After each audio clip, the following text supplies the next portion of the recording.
श्रीरामरक्षास्तोत्रमन्त्रस्य बुधकौशिकरीशिरि श्रीसीतारामचन्द्रो देवता अनुष्टुप् छन्दः सीताशक्ति श्रीमान् हनुमान् कीलकम् श्रीसीतारामचन्द्र प्रीत्यर्थे जपे विनियोगः रामरक्षास्तोत्र चरितं रघुनाथस्य शतकोटिप्रविस्तरम् एकैकमक्षरं पुंसां महापातकनाशनम्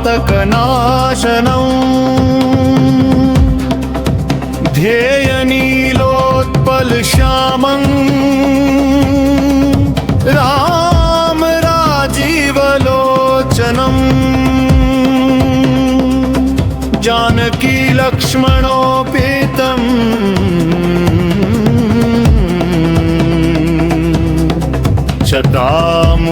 शतामुकुटमण्डितम् सासितुणधनुर्बाणपाणिं नक्तञ्चरान्तकम् स्वलीलया जगत्त्रातुमाविर्भूतमजं विभुम् रामरक्षां पठेत् प्राज्ञ पापघिनी सर्वकामदां शिरो मे राघव पातु भालं दशरथात्मजः कौसल्येयो दृशो पातु विश्वामित्रप्रियः श्रुतिघ्राणं भरद्वाजप्रियः पातु मुखं विद्यावान् कौसल्यसुतः पातु हृदयं जामदग्न्यजित् मध्यं खरध्वंसि पातु नाभिं जाम्बवदाश्रयः सुग्रीवेशः कटी पातु सक्धिनी हनुमत् प्रभुः ऊरुरघुत्तमः पातु रक्ष कुलविनाशकत् जानुनी सेतुकृत् पातु जङ्घूदशमुखान्तकः पादौ विभीषणश्रीदः पातु रामोऽखिलं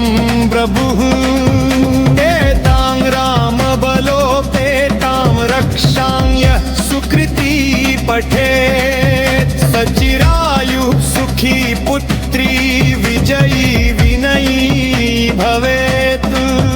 पातालभूतल व्योमचारिणश्छद्मचारिणः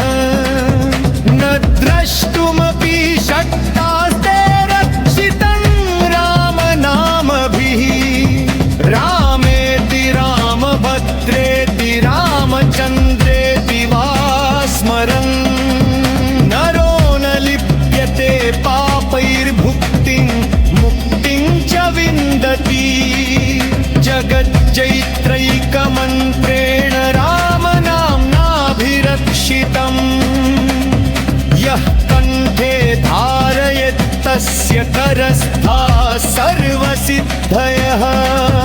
वज्रपञ्जरनामेदं यो रामकवचं स्मरेत् अव्याहताज्ञः सर्वत्र लभते जयमङ्गलम् यथा स्वप्ने राम रक्षामि मां हरः तथा लिखितवान् रातः प्रबुद्धो बुधकौशिकः आरामः कल्पवृक्षाणां विरामः सकलापदाम् अभिरामस्त्रिलोकानां राम श्रीमान् सनः प्रभुः सम्पन्नौ सुकुमारौ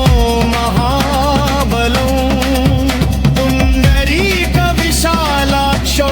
चिरकृष्णाजिनाम्बरू फलमूल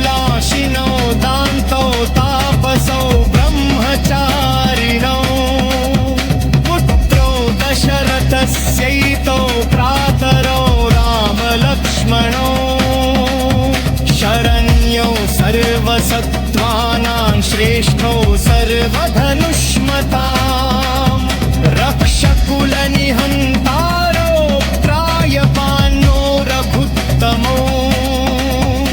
आत्मसजधनुषा विशुस्पृशा वक्षयाशुगनिशङ्गसङ्गिनौ रक्षणाय मम रामलक्ष्मणा वग्रतः पथि सदैव गच्छतां सन्नद्ध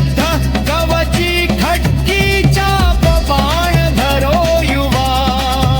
गच्छन्मनोरथान्नस्तु राम पातु स लक्ष्मणः रामो दाशरथि शूरो लक्ष्मणानुचरो बली तापुत्रः पुरुषः पूर्णः कौसल्येयो रघुत्तमः वैदेहीशः हरध्वंसी शिरपुङ्गवः धनुः पापकृत्वात् सूर्यात्मा पिनाक्षो